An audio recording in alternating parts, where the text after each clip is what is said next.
Oi, gente, que bom! Mais uma vez, nós e vocês aí no nosso Viver Mais, o nosso programa de envelhecimento saudável e qualidade de vida. Hoje nós vamos ensinar você como que se lava as mãos para evitar doenças como coronavírus, como a gripe. E eu quero saber também se você dorme bem. Então fica atento e ligadinho no nosso Viver Mais, o nosso programa de envelhecimento saudável e qualidade de vida.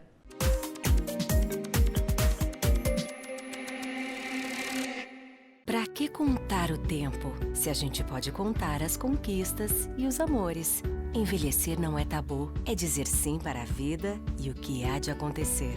Cíntia Charone, um novo olhar sobre o envelhecimento.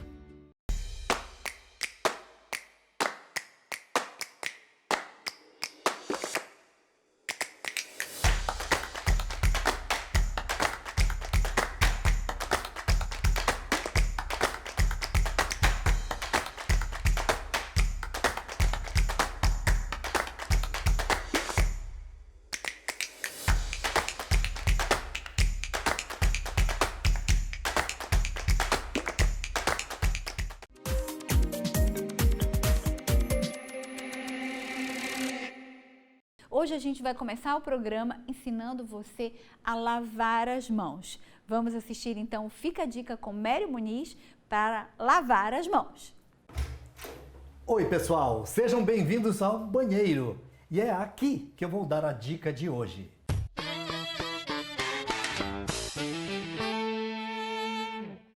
Hoje a dica é de saúde e lavar bem as mãos para evitar doenças é um bom começo.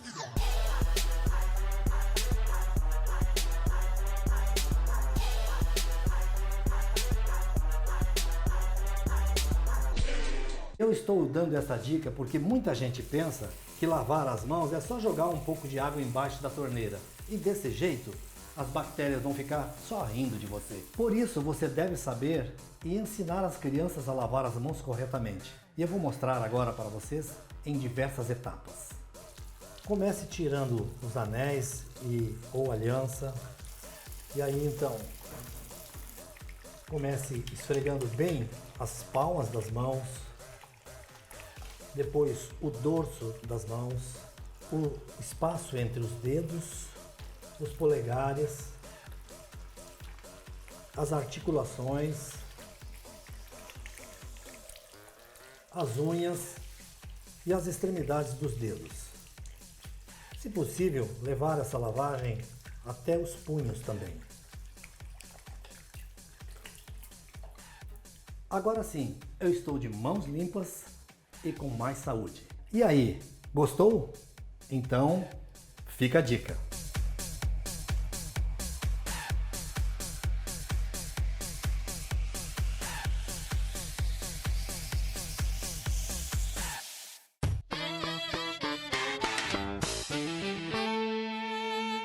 Muito obrigada, amor, por nos ensinar a lavarmos as mãos e você fica atento, hein? A lavagem das mãos pode evitar muitas contaminações, inclusive o coronavírus que a gente está vendo aí, que infelizmente matou uma quantidade expressiva de pessoas. Fica atento, lava as mãos, depois que lavar as mãos, não tem torneira por perto, álcool gel na mão, vamos prevenir. E você? Tem dormido bem? Nós temos falado tanto, né, em medicina, de estilo de vida, em mudanças de hábitos e nos pilares. Você já prestou atenção que para você ter qualidade de vida, para ter realmente um envelhecimento saudável, independente da faixa etária, você precisa ter nutrição adequada, atividade física, manejo do estresse e um sono que realmente revigore suas forças, que traga a sua saúde de volta, que deixe os hormônios circular. Então, lembra que a gente tem falado sobre isso? Pois é, hoje nós vamos conversar com a doutora Maria Cláudia Soares, especialista em medicina do sono, mestre, doutora pela Unifesp, professora de medicina, que veio dividir aqui com a gente um pouco de tudo que ela sabe sobre o sono. Vamos conversar também com Carlos Charone, fonoaudiólogo, especialista em gerontologia, também em apneia, disfagia, enfim, hoje o programa está realmente muito, muito especial. Muito obrigada, Eu queridos. que agradeço pelo convite. Muito obrigada, é um prazer e uma honra tê-los aqui conosco. E o sono que não é saudável está presente aí numa grande parte da população.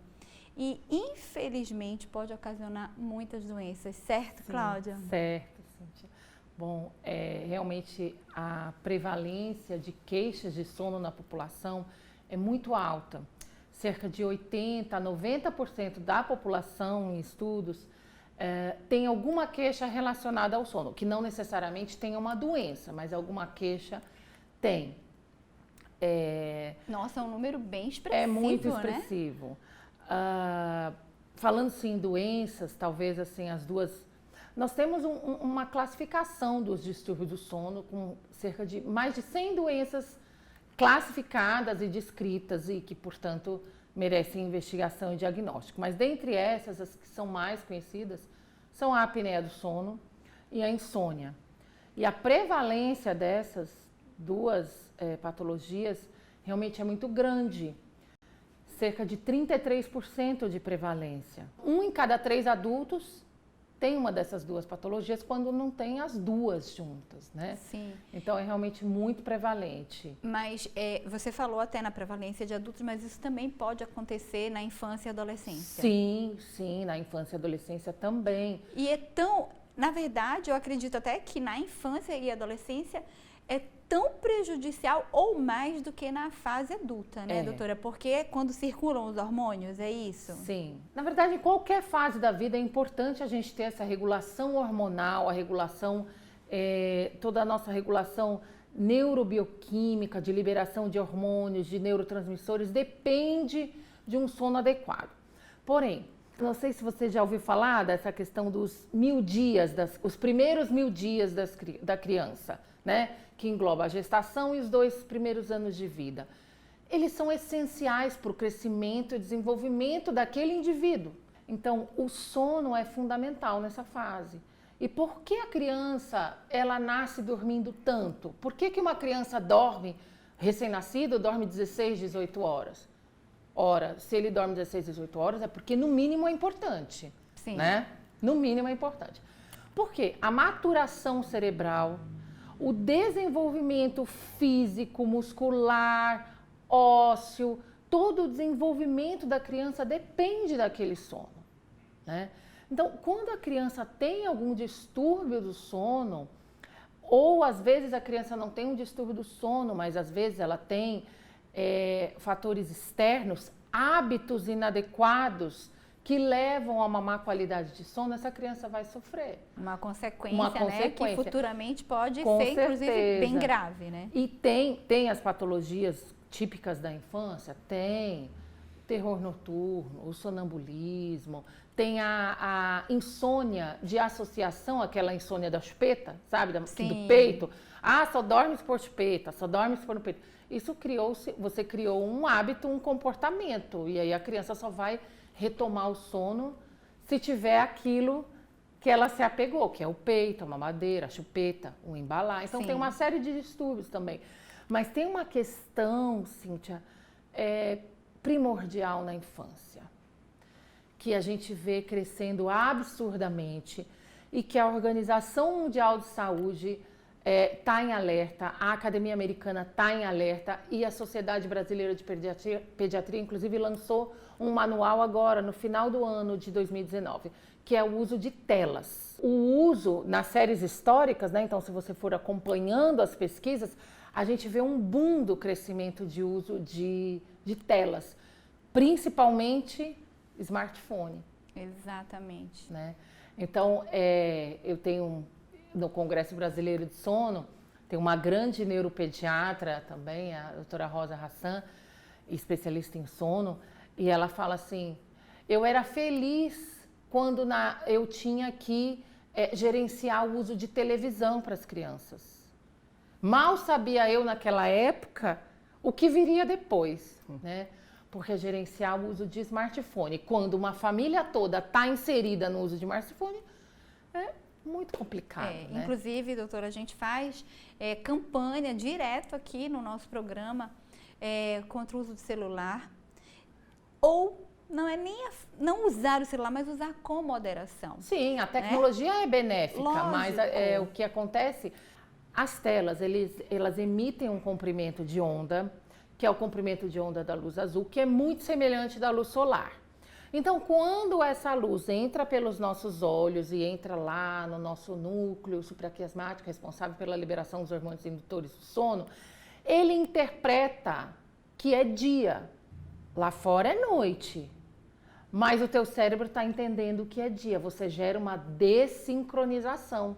Isso, do ponto de vista hormonal, metabólico, é muito ruim. Que é a questão da interação.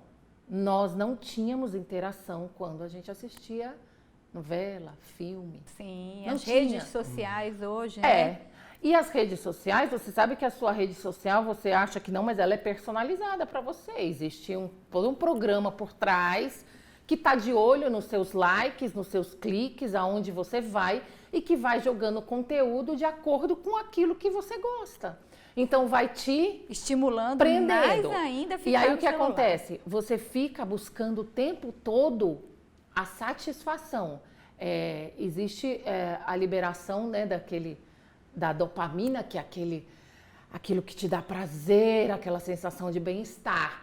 Só que a dopamina cai rapidamente, e aí libera aquele cortisol que dá aquele estressada, e aí você fica louco atrás da dopamina de novo, e aí fica cortisol, dopamina, satisfação, insatisfação, o tempo todo. Você só para a hora que realmente não tem mais nada que te interessa. E aí quanto tempo já foi isso? E a gente vive uma sociedade privada de sono. Né? Exatamente. E a falta do sono, a falta do dormir bem, dormir no mínimo 7 ou 8 horas por dia, traz uma série de alterações, seja no foco, na atenção, na memória, alterações cognitivas que podem simular várias doenças, inclusive a própria doença do Alzheimer. Então, você tem que ter muito cuidado. Às vezes você acha que, ai, meu Deus, eu tenho 50 anos, eu não lembro das coisas. O que você estava fazendo na hora que alguém estava falando com você? Será que você estava no celular? Porque isso também, né? Sim. Além de você não dormir bem, além de você estar o tempo todo no celular, nas mídias sociais, e assiste YouTube, vai no Instagram, e vai no Facebook e tal. Você perde a conexão com o mundo, gente. O celular é muito bom em algumas coisas, mas ele, na maioria das vezes, altera o sono. Sim. E afasta quem está perto, né? Exato. Aproxima quem está longe, mas o vem cá, vamos lá, vamos ser família, vamos almoçar juntos, isso também é bem comprometido. Quando a gente viajava de carro com os nossos pais, a gente não ficava perguntando. Todo mundo brincando. Tá chegando. Olha aquela paisagem. Olha. A gente não vê mais paisagem. É um silêncio no carro. Ninguém pergunta se está chegando, se não está chegando, né? É cada um no seu mundo. Então a gente perde essa conexão social. Essa privação do sono, seja por uso de telas ou pela presença mesmo de distúrbios do sono, ela causa também uma maior prevalência de hipertensão, diabetes, obesidade, arritmia, depressão, ansiedade, infarto. Então, assim, tem toda essa questão cardiometabólica, vamos dizer assim. Hoje, com os conhecimentos que a gente tem, é inconcebível um profissional de saúde não fazer perguntas mínimas sobre o sono. Você ronca? É habitual? Ou você acorda cansado? Com que frequência? Né? Cada faixa etária tem uma quantidade de horas de sono indicada. Então, você saber a quantidade de horas que aquele indivíduo está dormindo está de acordo com a faixa etária. Existem tabelas disponíveis para isso. E então, eu acho que assim, eu desafio alguém a me dizer um único órgão, uma única função nossa em que o sono não atua. Não existe, Cíntia. É verdade. Não existe. Todos os nossos órgãos são influenciados pelo nosso sono. Por quê? Porque nós somos seres que temos um ritmo de sono e vigília. Né? O nosso planeta, Ele gira em torno do Sol, a Terra gira em torno de si, por quê? Para fazer sol, claridade e escuro. E nós somos adaptados para esse meio. Exatamente. E olha, doutora, assim como eu, cheia de dúvidas aí, a gente tem aí umas perguntas da nossa população para você responder, tá bom? Tudo bem. Doutora, eu amo dormir, mas parece que quanto mais eu durmo, mais sono eu sinto. Isso é um problema? Ah, doutora, essa pergunta é muito especial, viu? Serve não só para ela, que é minha filha e é estudante de medicina, como para vários adolescentes que a gente conhece. Bom, a primeira coisa que a gente tem que entender, todas as noites, assim, todos os dias? Não, porque como ela faz faculdade e tudo, então Porque geralmente é final de semana. Muito provavelmente, o que deve estar acontecendo é que ela deve estar ficando privada de sono durante a semana, né? Que horas ela dorme, que horas ela acorda durante a semana? Às vezes 6 horas, às vezes 7, depende do horário da aula. Sim, e vai dormir 11, meia-noite. 11h30. Então assim, ela está privada de sono. Para a faixa etária, ela deveria estar dormindo por volta de 8 a 9 horas, né? Então, toda noite ela está fazendo aí 1 hora e meia de privação de sono, né? O que já traz riscos. Aí, o que acontece? No final de semana, como ela não tem o horário, ela compensa, tá? Isso é muito comum. Então, fica 5 dias privado de sono, quando tem a oportunidade, dorme. Então, na verdade, não é que ela durma muito. A questão é que ela está, ao contrário, ela está privada de sono durante a semana e tenta compensar. Aí você vai me perguntar, compensa? Não, não compensa. Não compensa. Não compensa. A privação de sono, ela não é compensada pela noite seguinte, tá? E, doutora, e no caso de, por exemplo, eu lembro que quando ela ainda estava, acho que no primeiro ano, segundo ano, ela tinha uma colega que dormia muito. Dormia cedo, acordava tarde, ia para o colégio e dormia a manhã inteira. E aí foi pesquisado e disseram que ela estava com uma doença. Sim. Isso pode ser carência vitamínica, isso pode ser uma verminose. Geneticamente, pode ser caracterizado como pequeno dormidor ou grande dormidor. Isso é genético também, tá? Então, tem pessoas que dormem pouco, só que isso não traz nenhuma repercussão. Elas dormem pouco, mas aquele pouco é o necessário e suficiente para elas. Que são pessoas que dormem por volta de 5, 6 horas por noite e estão bem. Agora, tem pessoas que precisam de 8 horas e meia, 9 horas por noite, às vezes até mais, para que seu organismo se sinta equilibrado. São os grandes dormidores. Mas existem patologias e que são comuns nessa faixa etária que causam sonolência. A mais conhecida é a narcolepsia, em que a pessoa tem ataques de sono em momentos inoportunos. Isso é uma doença, é um distúrbio do sono que precisa ser investigado, tem toda uma caracterização e tem tratamento. E tem que procurar o especialista do sono. E tem tratamento. Vamos então para a próxima pergunta. Doutora, jantar antes de dormir interfere no sono? E tomar café também interfere no sono? Existem alimentos que são estimulantes, alimentos e bebidas, né? Então, a cafeína é um estimulante, então a recomendação é que se tome café e lembrar que assim, café não, cafeinados, porque a cafeína não está só no café, né? Chá verde, Coca-Cola, chocolate, achocolatados, né? Isso tem cafeína, né? Até o mais recente, né? Tá muito no mercado kombucha, tem alguns kombuchas que têm substâncias estimulantes, esses estimulantes que misturam em bebida, os energéticos, né? E um jantar, um prato de jantar. É isso que eu ia chegar. O jantar. É importante a gente entender que durante o sono, o nosso organismo não está preparado para fazer digestão, para liberar hormônios e substâncias, para digerir aquele alimento. Isso é feito durante o dia, tá? À noite não é horário para isso. Então, a alimentação à noite, ela tem que ser mais leve, tá? Você vai querer comer uma maniçoba, depois um açaí à noite, não tem jeito, você vai ter, além de ter um refluxo, tem a questão da adiposidade, obesidade, tudo, mas assim, o seu organismo, ele está se preparando para entrar num período de jejum. Sim. E isso é com maestria. A gente tem hormônios que inibem o apetite, que são liberados à noite. Daí você pega e vai comer à noite.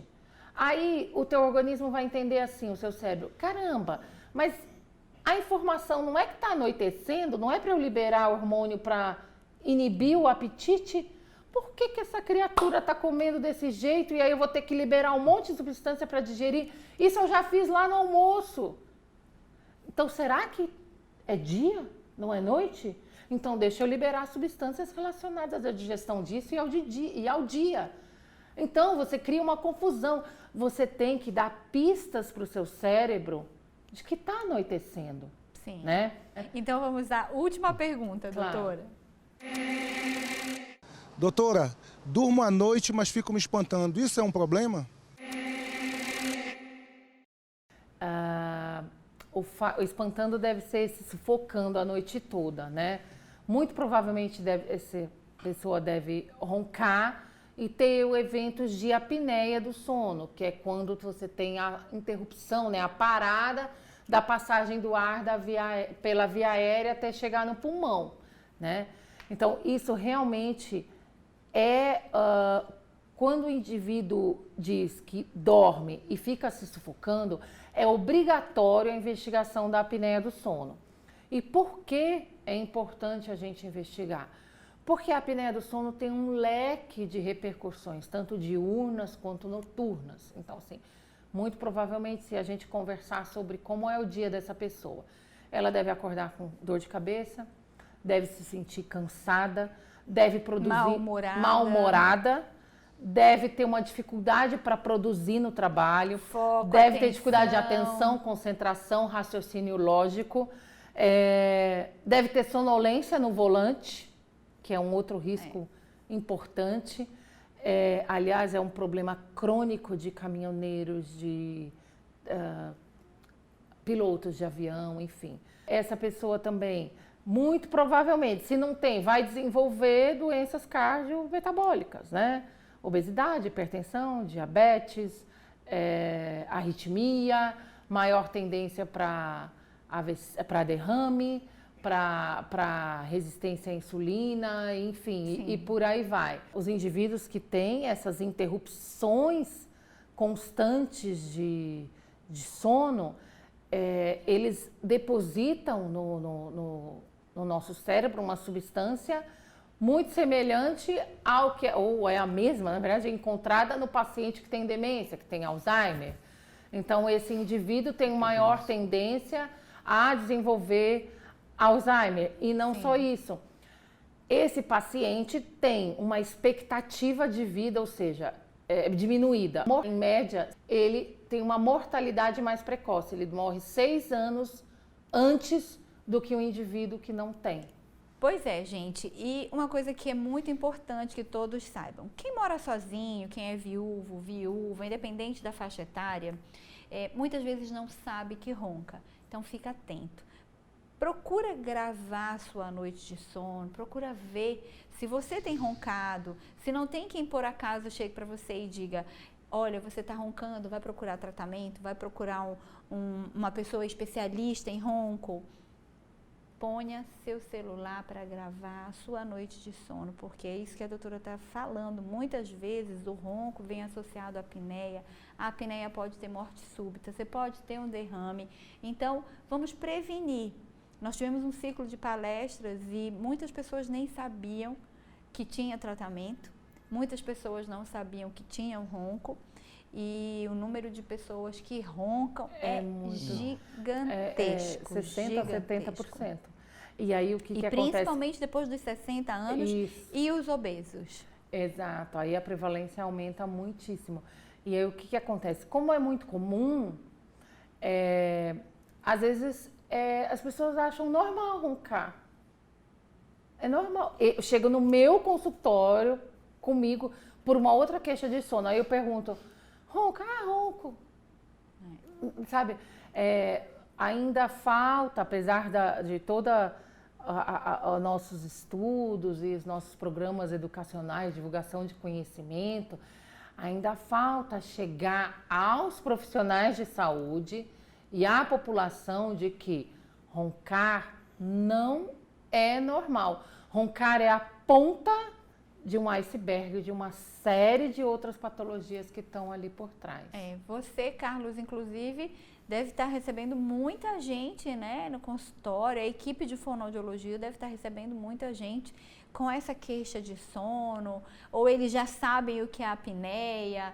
Como é que está funcionando em relação às pessoas idosas, as pessoas acima de 60 anos, em termos de procura pela melhora do ronco, pelo tratamento do ronco? Sim, a partir do momento que a gente se preocupa em informar, orientar, e eles começam a identificar justamente esses sinais, começaram a procurar para fazer uma avaliação, no caso, uma avaliação fonoaudiológica a nível da apneia, da queixa de apneia e hipopneia. E é incrível como realmente muitos dos idosos possuem e não sabiam o risco.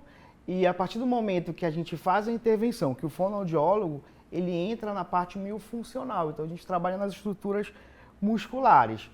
Então, tudo que a doutora Maria Cláudia apontou é muito importante e a gente tem que entender uma coisa, que a gente pode prevenir também, né? Sim. A mudança no estilo de vida, a partir dos 30 anos de idade, a gente tem que entender que dentro da boca existe a língua, existem músculos que vão ficar fracos. Inclusive a língua é um músculo, né, Isso. Carlos? E a gente pensa, será que a língua engorda? E ela engorda.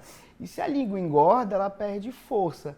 E é uma coisa muito legal quando a gente trabalha, e a gente começou a fazer um trabalho em grupo, e esse trabalho em grupo a gente teve resposta excelente, porque melhorou o sono, melhorou inclusive cognição, e a gente tem tido até o marido, a esposa, quando estão perto, poxa, melhorou muito, eu não ronco mais, até o nível de roncar. É claro que a gente precisa de muito estudo e um trabalho interdisciplinar, mas eu penso assim, se a gente já consegue modificar esses hábitos e fazer exercícios de cabeça e pescoço, porque todo mundo quer malhar o abdômen, todo mundo, os bíceps, isso. né? Mas assim, por que a gente tem a papada? Esse pescoço tem uma motilidade. Mais uma vez o ponto que você falou, da questão da alimentação. Então a faringe, a laringe, elas vão a faringe que está colabada na laringe, ela vai receber esse alimento. Então ela tem uma motilidade involuntária. Agora imagina, ele vai deitar, está recebendo esse alimento e é um músculo, ele não vai ter uma tonicidade eficaz. Por quê? A frequência respiratória, né, doutora, durante o sono, ela é diferente também, ela diminui. Se a frequência respiratória diminui, os músculos e as contrações vão diminuir. Se a gente faz exercício, consegue prevenir e consegue estar atento a esses sinais, a gente consegue boas respostas. E no processo do envelhecimento normal, se a gente não ficar atento no tamanho da língua, no tamanho da pressão que a gente tem intraoral, a gente pode prevenir alguns sinais. A gente consegue ter a preocupação com o movimento, que é o movimento constante de contração, a gente consegue modificar o comportamento muscular, a gente consegue ter respostas. Sim. E assim, é uma equipe realmente multidisciplinar que trabalha, porque a gente tem que fazer, a gente precisa desde o ortognático, né, o otorrino e a fonoaudiologia, por exemplo, que eu sempre falo, que é muito nova na área ainda, a gente tem nem 20 anos. Quando a gente começa a intervir, eu falo, tudo que vai ser funcional vai ser também estético.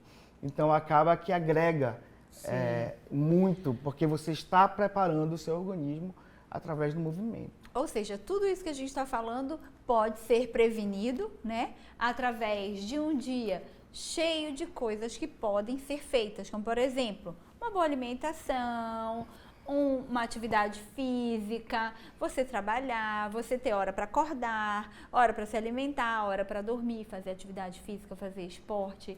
E você que já está aposentado, procura sair de casa, nada de ficar em casa, porque eu já ouvi muita gente dizendo, ai, não durmo nada à noite. Aí você vai ver, tá dormindo comum o dia inteiro, aí tá lá na televisão. E cochila. Não vai dormir, gente. Então, vamos sair de casa, vamos ter atividades, preencher o seu tempo com vida. E é comprovado cientificamente. E eu dou até uma dica, assim, se você puder fazer exercícios bem simples de língua, também de pressão intraoral, não deixe de usar a língua, de fazer sucção. Alguns exercícios antes de dormir, você dá uma contração, porque é algo que está parado. Inclusive, a gente tem uma matéria que nós fizemos com esse grupo de idosos que estão fazendo a prevenção da apneia e o tratamento do ronco. Vamos assistir, então. Sabe quando você dorme ao lado de alguém e acorda no meio da noite com um barulho? E se além do barulho a pessoa do nada fica em silêncio, como se parasse de respirar e por um minuto até que, opa, ela parece que toma um susto e volta a dar sinais de vida com outro barulho, puxando todo o ar possível. Quero te dizer que essa pessoa, além do ronco, pode sofrer também de apneia do sono. Muita gente nem sabe que ronca, ou que tem apneia, ou até mesmo que pode ter os dois problemas associados. Outras pessoas consideram o ronco normal, mas a realidade do ronco e a apneia são distúrbios de sono que podem trazer outras complicações para a saúde da pessoa. A gente tem que ficar bem atento nisso para trabalhar toda essa musculatura para que isso não aconteça ou diminua o mais rápido possível, para que o paciente possa ter uma qualidade do sono durante a noite. E tanto o ronco quanto a apneia do sono têm tratamento, tanto de controle quanto preventivo. No grupo Cíntia Charone, além das terapias individuais com os fonoaudiólogos, foram criados grupos de ronco que têm tido ampla adesão dos participantes do nosso programa de envelhecimento saudável. Assim, ó. Ótimo. Todo mundo sabe varrer aqui? São orientações, treinamentos e muito exercício envolvendo todo o sistema respiratório.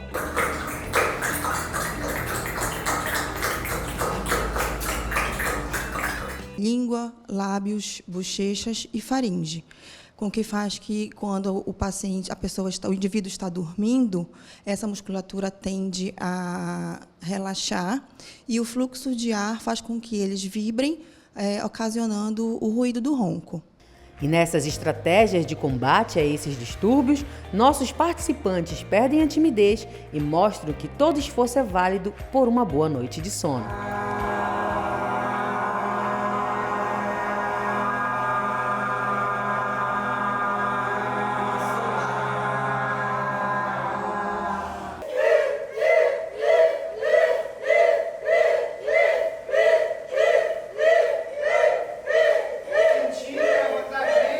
Afinal de contas, dormir bem é condição essencial para uma boa saúde e também para um processo de envelhecimento ativo, saudável e com muita energia.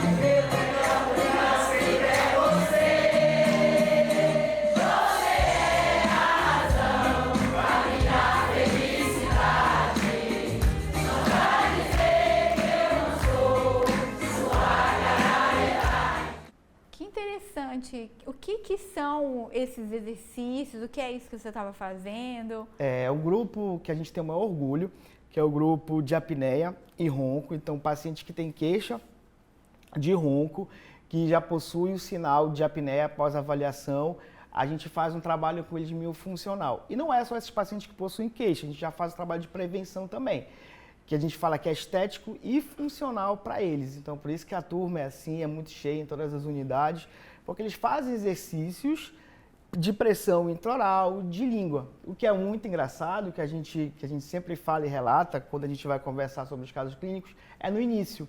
Que cada turma que começa, os idosos, a gente faz o primeiro teste, que é colocar a língua para fora e deixar ereto o máximo de tempo possível. E a maioria não consegue. Eu não sei quem está em casa, se você pode fazer esse teste, colocar a língua para fora e ver se ela fica ereta.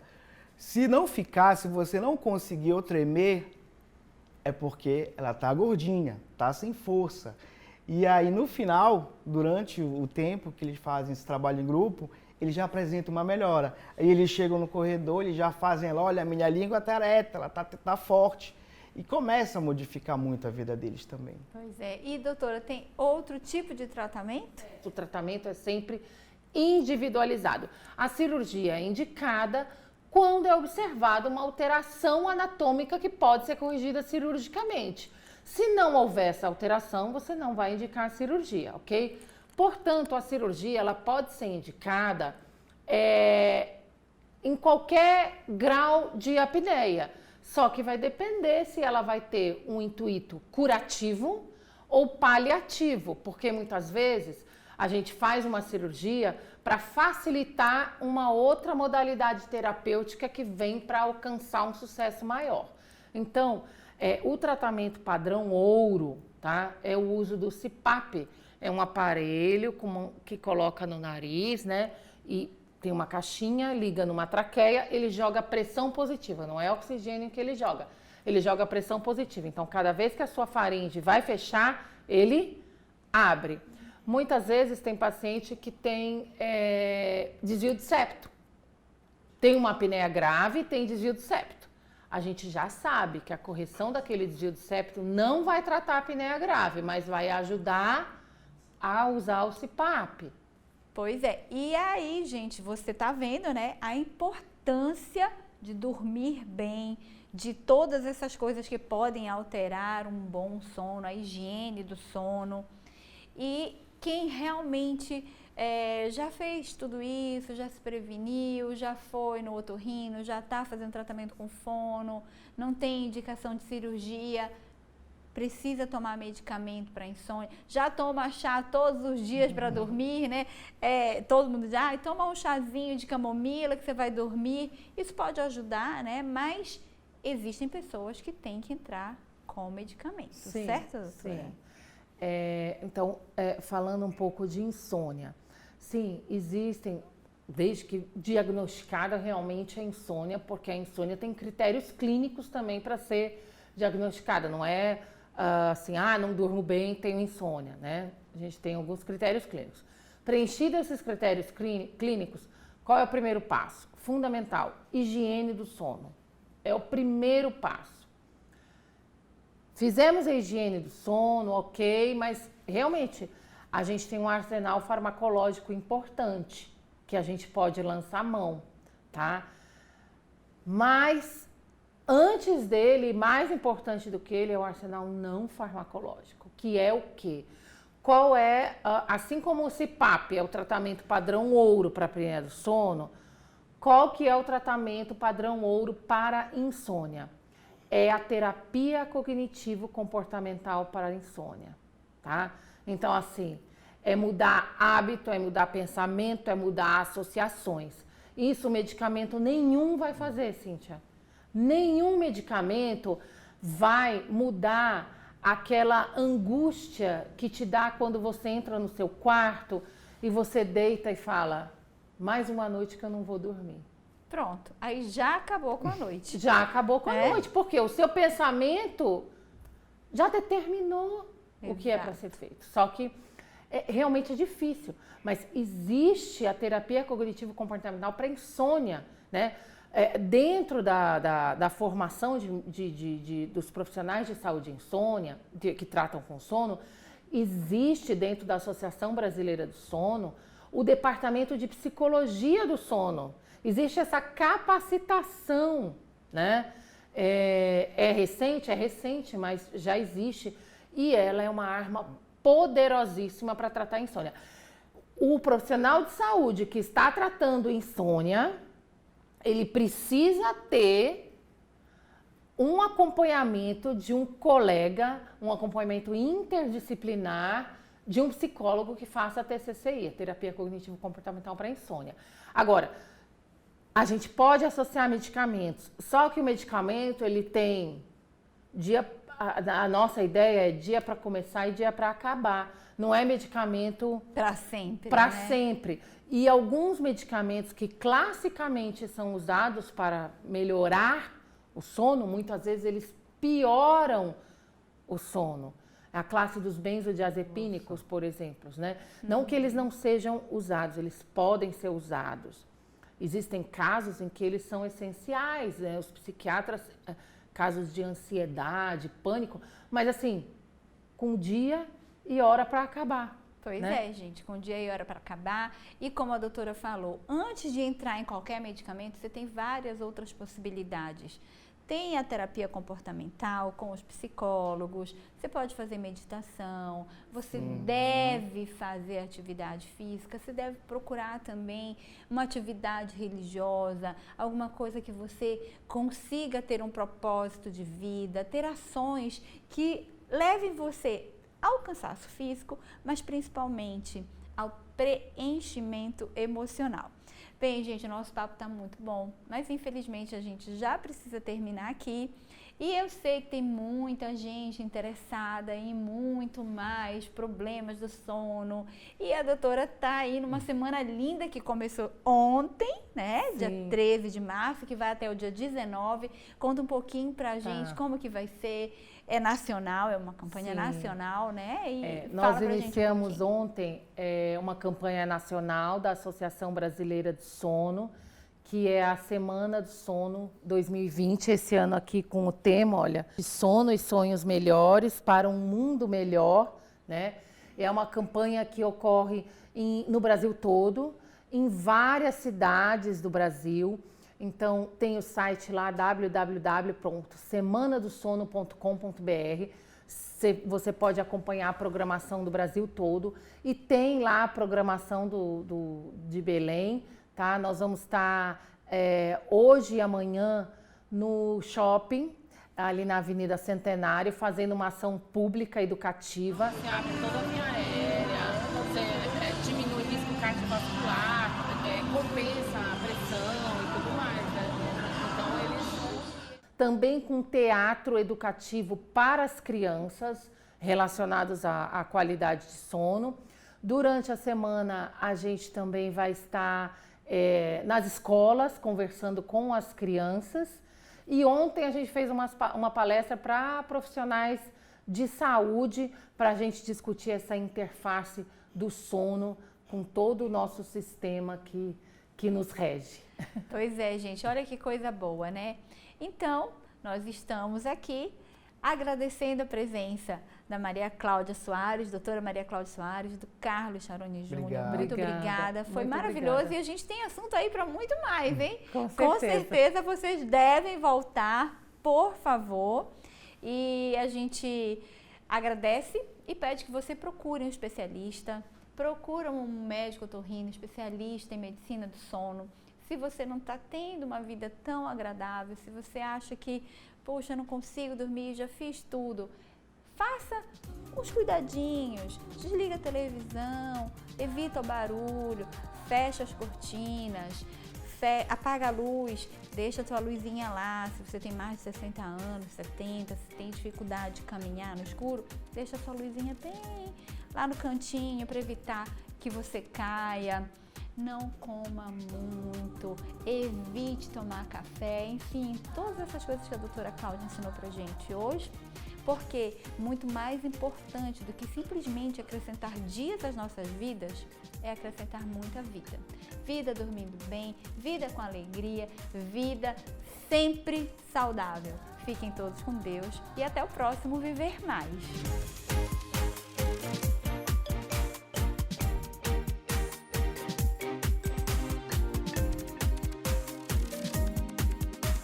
Viver Mais. Oferecimento Grupo Cíntia Charoni.